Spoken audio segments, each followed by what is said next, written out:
아버지와 성자와 성령의 이름으로 말씀을 드립니다. 샬롬. 새해 복 많이 받으십시오. 아직 연초죠? 네. 이제 2024년 맞이하셨는데, 새해 여러분 진짜 복 많이 받으시기 바라겠습니다. 오늘은 2024년 첫 주일. 그래서 우리가 13년 동안 첫 주일을 우리가 신년주일로 지켜왔고, 또 오늘은 주님께서 세례를 받으신 주님의 세례 축일이기도 합니다. 예수님께서 세례를 통해서 공생애를 이렇게 시작을 하셨는데요.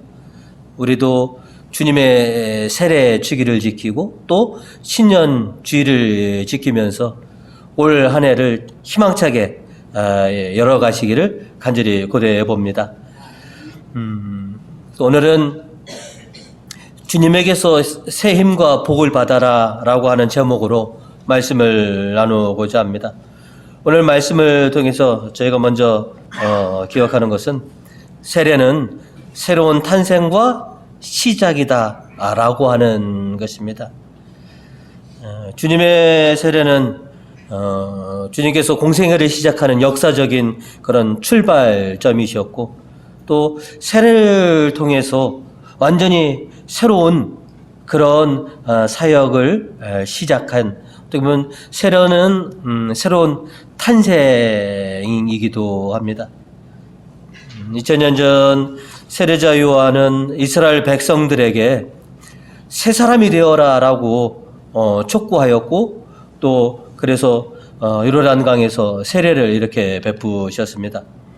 그 사실을 오늘 복음 4절은 이렇게 우리에게 전해주고 있습니다. 세례자 요한이 광야에 나타나 회개하고 세례를 받아라. 그러면 죄를 용서받을 것이다 하고 선포하였다라고 우리에게 전해주고 있습니다. 이와 같은 세례자 요한의 외침을 통해서 당시 많은 사람들이 새롭고 변화된 삶을 살고자 죄를 고백하고 그 다음에 세례를 받음으로 인해서 자신은 이제 새롭게 태어난 또 새롭게 살아갈 사람입니다 라고 하는 것을 공적으로 세상에 이렇게 드러내게 되었습니다. 그 무렵이죠. 예수님께서 세례자 요한을 찾아오십니다. 오늘 9절은 우리에게 이렇게 전해주고 있습니다.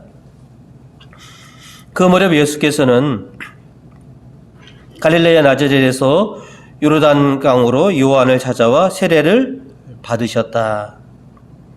많은 사람들은 자기의 죄를 고백하기 위해서, 그죠?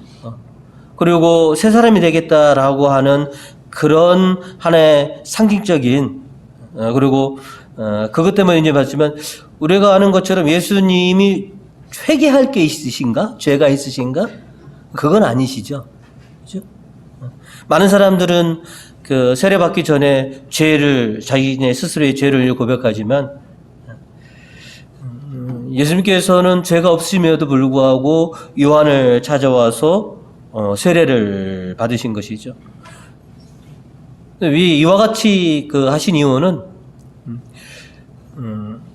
세례를 통해서 하나님의 자녀가 되는 그런 과정을 몸소, 당신께서는 그럴 필요가 없으셨지만 세례는 하나님의 자녀가 되는 과정이다라고 하는 것을 우리들에게 당신 몸소 보여주시기 위해서, 그래서 요한에게 세례를 받으신 것이죠.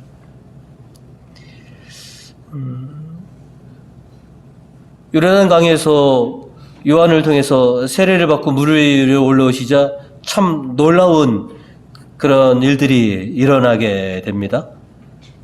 자, 오늘 복음 10절과 11절은 그 사건을 우리에게 이렇게 전해주고 있습니다.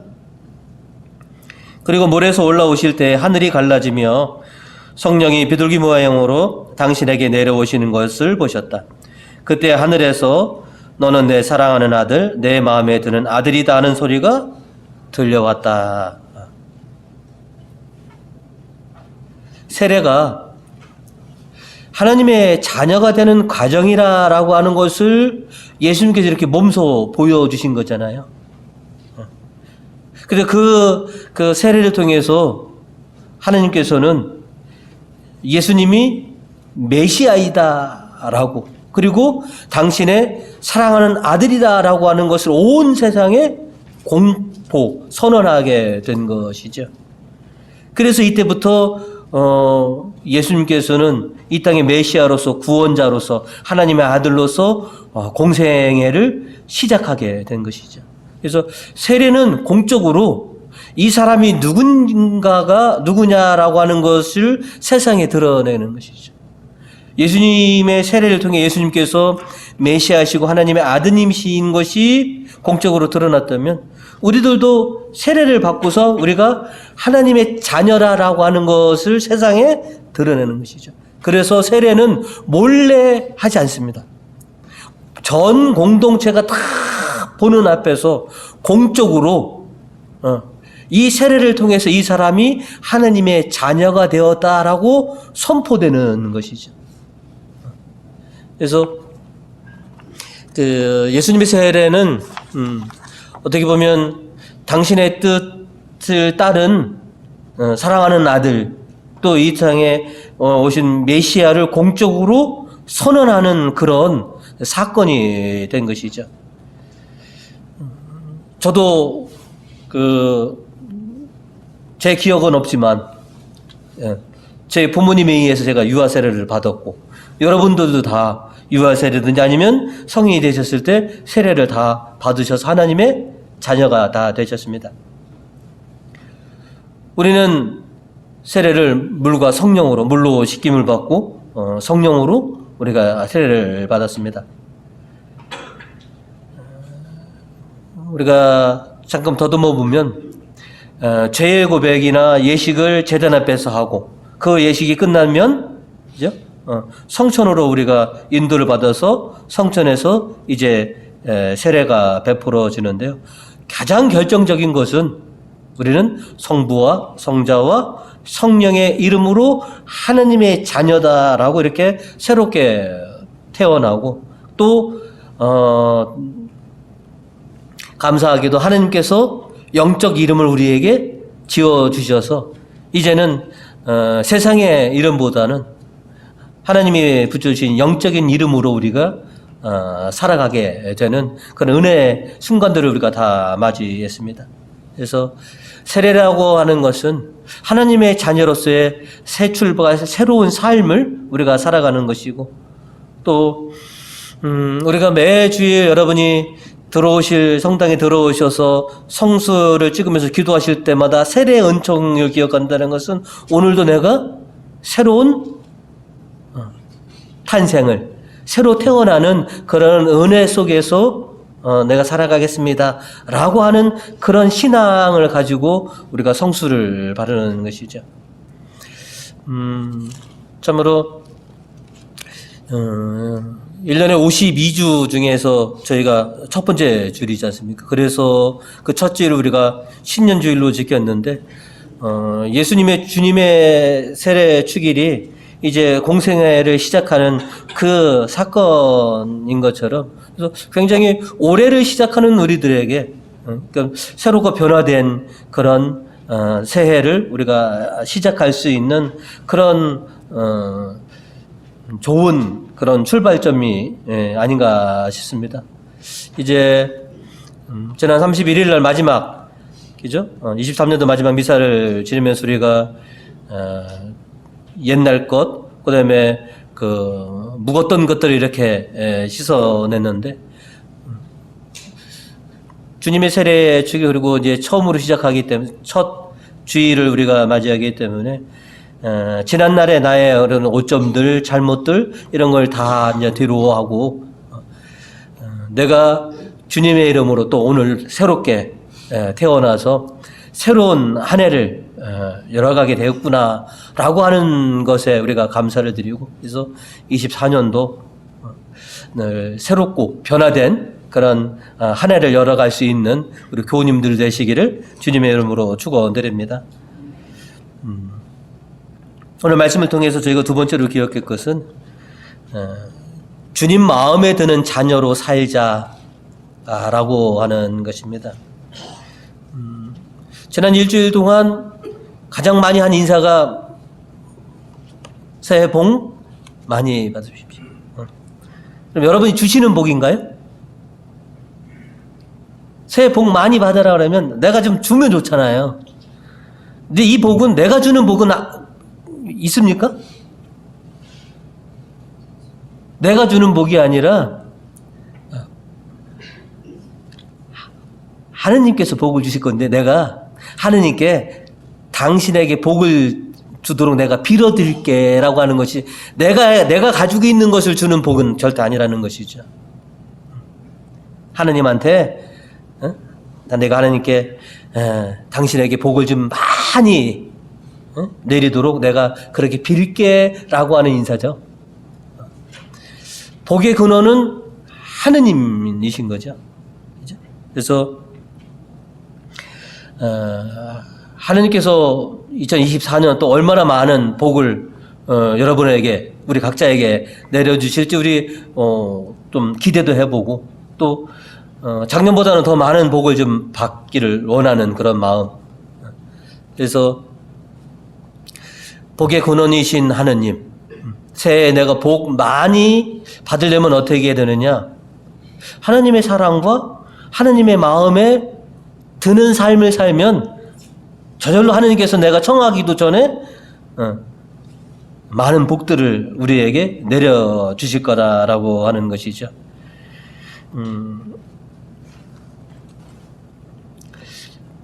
예수님께서 세례를 받으시고 물 위로 이렇게 올라오시자 하늘이 열리고 성령이 비둘기 모양으로 내려오셨고 하늘에서 하나님 아버지의 음성이 들려왔죠.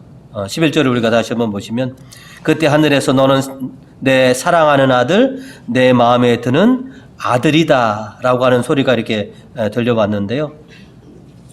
왜 하느님께서는 예수님을 향해 내 사랑하는 아들 내 마음에 드는 아들이다 라고 하는 말씀을 왜 하셨을까? 그리고 누가 하느님의 사랑을 받는가? 자, 그러면 우리는 누구를 사랑합니까? 우리는 누구를? 어떤 사람들을 우리가 사랑해요?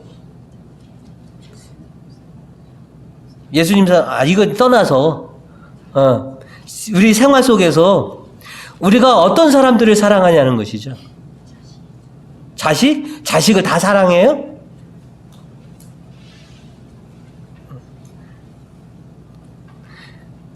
자식은 내가 낳았으니까 당연히 사랑하지만 그 자식도 똑같이 사랑하지는 않더라는 것이죠. 그러니까 우리가 보통 이 세상에서 보면 누구를 사랑하고 누구를 마음에 담아두느냐면 내가 원하고 바라는 것을 들어주는 사람을 우리는 사랑하고 좋아합니다. 그죠? 내가 바라고 소망하는 것, 원하는 것, 기대들을 이루어주는 사람들, 그것을 들어주는 사람들을 우리가 사랑하고 있단 말이죠. 그래서 자식들 중에서 자식이니까 사랑한다 하지만 그 자식 중에서 내 기대와 내 바람을 이루어지는 자식은 뭐예요? 더 사랑하고 더 마음에 두고 있는 것이죠. 그리고 그 자식 안에 내 사랑과 내 기대가 고스란히 담겨 있는 모습을 보면 사랑하게 되는 것이죠. 자녀들 중에서는 보통 엄마나 아빠 닮잖아요. 그죠? 자기 닮은 사람을 내 모습, 내 버릇, 내 말투, 내 성격 닮은 아이들을 더 마음에 갑니다. 왜 하느님께서 예수님이 세례 받을 때 내 사랑하는 아들, 내 마음에 드는 자식이냐라고 이렇게 말씀하신 이유가 바로 뭐냐면 예수님 안에 하느님 당신의 뜻이 고스란히 담겨져 있고요. 그 예수님이 아버지 하나님의 바람과 아버지 하나님의 소망을 이뤄드리고 있으니 그래서 뭐예요? 너는 내 사랑하는 아들, 내 마음에 드는 아들이다 라고 이렇게 온 세상에 선포해 주신 거라는 것이죠.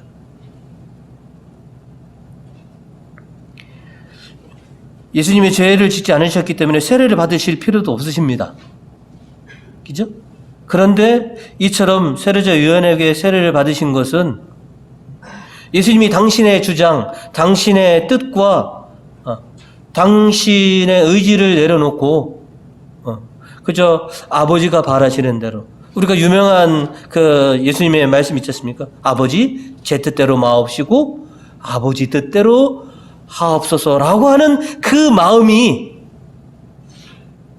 너무나 기특하고 사랑스러워서 이렇게 선언을 하는 것이죠. 10손가락 깨물어서 안 아픈 손가락 없다고 하지만 여러분 자식들 중에서 여러분이 소망하고 여러분이 바라는 것을 잘 들어오는 자식이 더 사랑스럽고 더 챙기게 되었고 더 자랑하게 됩니다. 자식들 중에서 어떤 자식을 자랑합니까? 세상적으로 잘난 자식이 아니라 내 바람과 내 뜻을 이루어주는 자식들을 자랑하게 되는 것처럼 하느님은 누구를 사랑하시냐? 어떤 사람을 당신 마음에 두시냐? 내 뜻과 내 주장과 내 의지를 내려놓고 하나님의 뜻을 받들려고 하는 사람, 하나님의 말씀대로 살아가려고 하는 자에게 너는 내 사랑하는 아들, 내 마음에 드는 자녀다라고 이렇게 선언을 하신다는 겁니다. 우리가 그래서 축복받는 새해가 되기 위해서는 내가 하나님의 사랑을 듬뿍 받으면 되지 않습니까? 내 삶 모두가 하느님 마음에 쏙 들면 내가 구하기도 전에 하느님께서는 뭐냐면 너무나 이쁜 자식인데, 그죠? 여러분 사랑스럽고 여러분 마음에 드는 사람에게는 뭐래도 다 주고 싶지 않습니까? 우리가 흔히들 어른 말을 들으면 자다가 떡이 생긴다는 말은, 그러면 하나님의 말을 들으면 어떻게 되겠습니까? 어른 말을 들으면 자다가 떡이 생기는데 하나님 말씀을 들으면 자다가 뭔 일이 생기겠습니까? 그죠? 잠언 3장 1절과 2절은 우리에게 이렇게 전하고 있습니다. 아들아, 내 가르침을 잊지 말고 내 훈계를 마음에 간직하여라. 그러면 너는 오래 살고 날이 갈수록 행복을 누리게 된다. 아니, 우리가 아버지 말씀대로 아버지 뜻대로 살아가는데, 그죠? 하나님께서 우리에게 얼마나 많은 축복을 내려주시겠습니까? 당신 뜻을 잘 간직하고 이 세상에서 그렇게 살아보려고 그렇게 애쓰면 너무나 기특하고 사랑스럽지 않겠습니까? 당신 마음에 쏙 드시겠죠? 자, 시편 128편 1절은 우리에게 이렇게 전하고 있습니다. 복되어라 야훼를 경외하며 그의 길을 걷는 자. 어떤 사람이 복되냐? 하나님을 경외하고 하나님의 길을 걷는 자가 복되다. 새해 복 많이 받고 싶단 말이죠. 그죠? 감당할 수 없는 복을 받고 싶으면 하나님을 경외하고 하나님의 뜻대로 살아가면 그냥 저절로 하나님께서 어마어마한 은혜와 은총을 우리에게 내려주실 것이다 라고 하는 것이죠. 우리가 하나님을 귀하고 중하게 섬기면 하나님도 우리를 귀하고 중하게 여겨주십니다. 우리가 하나님을 가볍게 생각하시면 하나님도 우리를 뭐예요? 가볍게 여기신다는 것이죠. 이제 내가 어떻게 하면 2024년이 내 인생의 가장 복된 인생이 될까? 가장 많은 축복을 받을까? 하느님을 경외하고 하느님께서 바라시는, 하느님 마음에 쏙 드는 그런 삶을 살아가시려고 여러분이 노력하셨다면 하느님께서 분명히 복의 복을 더해 주실 것입니다. 이제 하나님의 사랑과 하나님의 마음에 쏙 드는 그런 하나님의 자녀들이 되어셔서 24년 정말로 풍성한 복을 누리신 우리 교우님들 되시길 간절히 축원드립니다. 세 번째로는 우리가 하나님의 사랑과 하나님의 마음에 쏙 들기 위해서는 주의를 성수하고요, 감사 생활을 하시는 새해가 되시기 바라겠습니다. 오늘 우리에게 주신 시편 11절을 같이 한번 크게 읽어보겠습니다. 주님의 백성들아, 그에게서 새 힘을 얻고 복을 받아 평화를 누리어라. 그러니까 주님의 백성들아, 주님에게서 새 힘을 얻고 복을 받아서 평화를 누리어라 라고 하는 말씀인 것이죠. 2024년이 복된 새해가 되기 위해서 우리는 주님에게서 늘 새 힘과 복을 받아야만 되는 것이죠.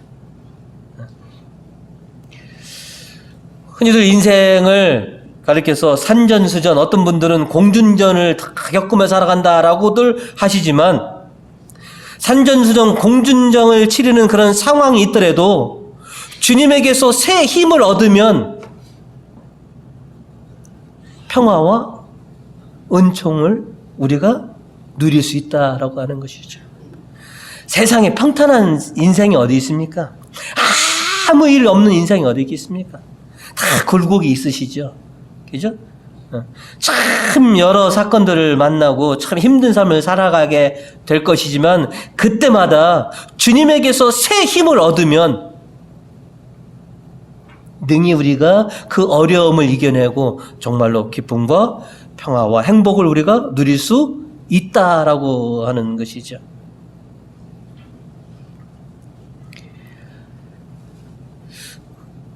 오늘 살아가는 사람들에게 현대 필수품 중에 하나, 손에서 우리가 절대 놓지 않는 것 중에 하나가 휴대폰이죠. 그죠? 요즘은 저거 없으면 요즘 젊은 세대들은 큰일 나는 줄 압니다. 근데 보면 휴대폰의 배터리가, 그죠? 이렇게 옛날에 핸드폰은 눈금을 했고, 요즘은 이제 뭐냐면 100분율로 해서 몇 프로 되잖아요. 여러분, 그 핸드폰의 배터리의 눈금이 숫자가 현저하게 떨어지고 있으면 여러분 어떻게 하십니까? 얼른 충전합니다. 그리고 하루 일과를 다 마치면 자기 전에 꼭 하는 일이 뭐예요? 충전하죠. 휴대폰을 꼭 충전해서 만땅으로 우리가 놓고 쓰는 것처럼 우리가 인생을 살아가는 데 있어서 하느님에게 이렇게 충전이 돼야 되는 것이죠. 주님의 힘을 받아야 우리가 정말로 행복하고 기쁜 그런 인생을 우리가 펼쳐나갈 수 있게 되는 거다라고 하는 것이죠. 그래서 핸드폰을 충전하려면 분명히 전원을 찾잖아요. 전원 있는 곳에 가서, 그죠? 우리가 주님에게서 새 힘을 받기 위해서는 주님의 이 성전을 우리가 늘 가까이 하고 주님과 함께하는 그런 인생을 우리가 이제 살아갈 필요가 있다라고 하는 것이죠. 오늘 시편 9절 하반절이죠. 모두 주님의 성전에 모여 한결같이 그 영광을 기린다라고 했습니다. 왜 우리가 주일이면, 그죠? 이렇게 주님의 성전을 쌓아서 이 미사를 드립니까? 오늘도 주님에게서 새 힘을 좀 얻고 내가 일주일을 잘 이겨내고 헤쳐나가기 위해서, 그래서 우리가 오늘 주님의 성전에 온 것 아니겠습니까? 시편 27편 4절은 우리에게 이렇게 전하고 있습니다. 야훼께 청하는 단 하나 나의 소원은 한평생 야훼의 성전에 머무는 그것뿐. 아침마다 그 성전에서 눈을 뜨고 야훼를 뵙는 그것만이 나의 낙이다. 지난 주일 복음에 그죠? 84살 된 안나 예언자 그죠? 결혼해서 7년 동안 남편으로 살다가 그죠? 61년간을 과부로서 사는데 그죠? 성전을 떠나지 않고 밤낮으로 기도하며 단식하면서 성전에서 살았다. 그러다가 그죠? 아기 정결례를 치르시는 또 봉헌예를 하는 예수님을 보는 그런 영광을 누리게 된 것도 평생을 주님의 성전을 떠나지 않고 주님을 늘 성전을 가까이 했던 그 안나 예언자의 축복인 것이죠. 우리도 안나 예언자처럼 주님의 성전을 떠나지 않고 밤낮으로 이곳을 가까이 하면 우리에게도 놀라운 은혜가 있지 않겠느냐 하는 것이죠. 이제 2024년 1년에 쉬운 2번만 가면 되지? 아니죠.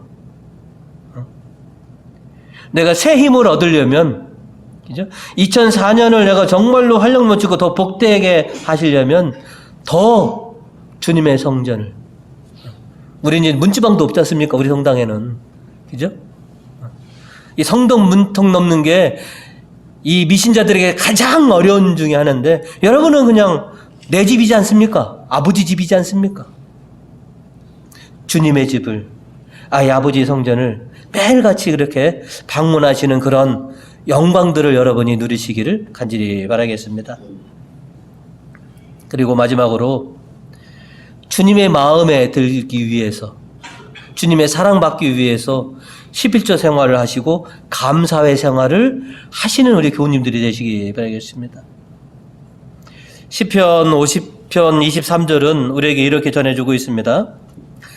감사하는 마음을 제물로 바치는 자, 나를 높이 받드는 자이니 올바르게 사는 자에게 내가 하나님의 구원을 보여주리라. 하나님께 감사한 마음으로 제물을 바치는 사람을 하나님은 높이 생각하고 그 사람이 올바르라고 인정해 준다는 것이죠. 그래서 그에게 복을 내려주겠다라고 하는 것이죠. 그리고 잠언 3장 9절에서 10절은 또 우리에게 이렇게 전해주고 있습니다. 내 소유를 바치고 땅에서 난 만물을 들여 야훼를 공경하여라. 그러면 내 곳간이 가득 차고 내 술틀에서 햇포도주가 넘쳐 나리라.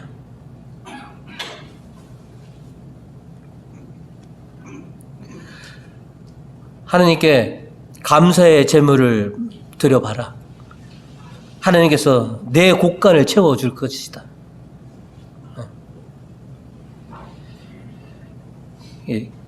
가는 게 있으면 오는 게 있습니다. 또 오는 게 있으면 가야 되고요. 기쁜 마음으로. 그죠?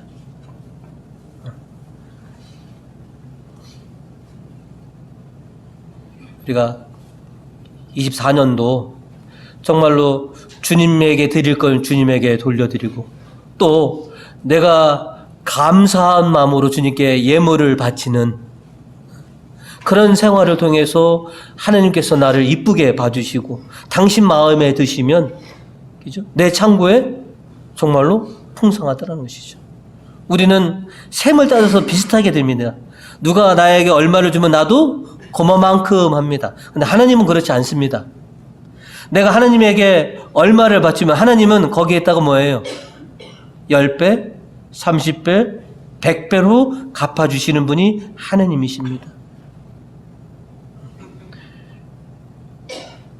여러분 11조 생활하고 감사 생활을 한번 해보십시오. 여러분의 가정의 형편이 지금 10년째, 20년째 똑같으시다면 변화를 한번 줘보십시오. 모험을 한번 해보십시오. 하나님이 그대로 과연 말씀하신 대로 내가 드린 거에 10배, 30배, 60배, 100배로 주시는지, 이거는 개인적인 체험이 되셔야만 됩니다.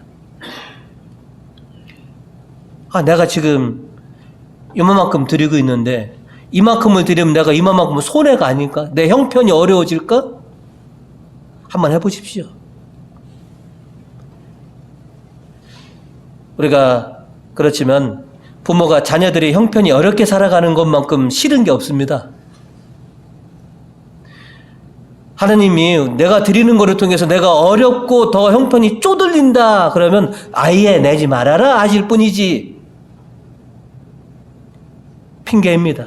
뭔가 주긴 줘야 되는데 아무것도 안 했는데 주는 것은 버릇 나빠지지 않습니까? 우리 아이들 그러잖아요. 아무것도 안 했는데 뭐 주면 어떻습니까? 버릇 나빠진다 그러잖아요. 하나님의 은혜를 주기 위한 하나의 구실인 것이죠. 우리가 세상에서도 하는 말이 있고 성경에도 나오는 말이 있습니다. 갈라디아서 6장 7절에서 8절의 말씀, 사람은 무엇을 심든지 자기가 심은 것을 그대로 거둘 것입니다. 자기 육체에 심은 사람은 육체에게서 멸망을 거두겠지만 성령에 심는 사람은 성령에게서 영원한 생명을 거둡니다. 심은 대로 거둔다. 주는 대로 받는다. 이게 자연의 법칙, 하나님의 법칙인 것이죠. 우리가 감사함으로 하나님께 돌려드리면 하나님은 내가 감당할 수 없는 그 은혜로 우리에게 내려주시는 분이시다라고 하는 것이죠. 이제 여러분이 2024년도 정말로 감당할 수 없는 그런 하나님의 축복들을 받는 그런 새해가 되셨으면 합니다. 이제 시작이시죠. 51년 52주 중에 이제 첫 번째 주일인 것이죠. 나머지 51주를, 그죠? 이렇게 한번 여러분이 주님에게 한번 모험을 한번 해보십시오. 과연 그대로 해주시는지 아니 해주시는지. 그래서 정말로 내가 올 한 해 하나님의 사랑과 하나님의 마음에 쏙 드는 그런 신앙의 모습을 통해서, 그런 삶의 모습을 통해서 하나님이 자랑스러워하시고 줘도 아깝지 않는, 그죠? 누군가는 주면서도 뭐예요? 미운 사람이 있잖아요. 아깝고 줘도.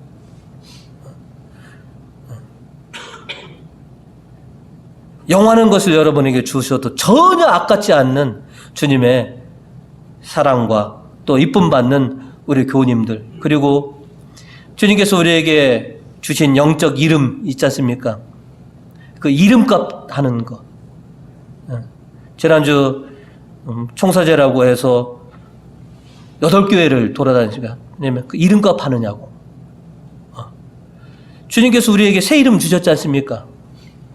그죠? 그래서 올 한 해는 정말로 이 영적 이름값 하면서 우리가 살아갈 수 있는 그런 새해가 되시기를 주님의 이름으로 축원드립니다.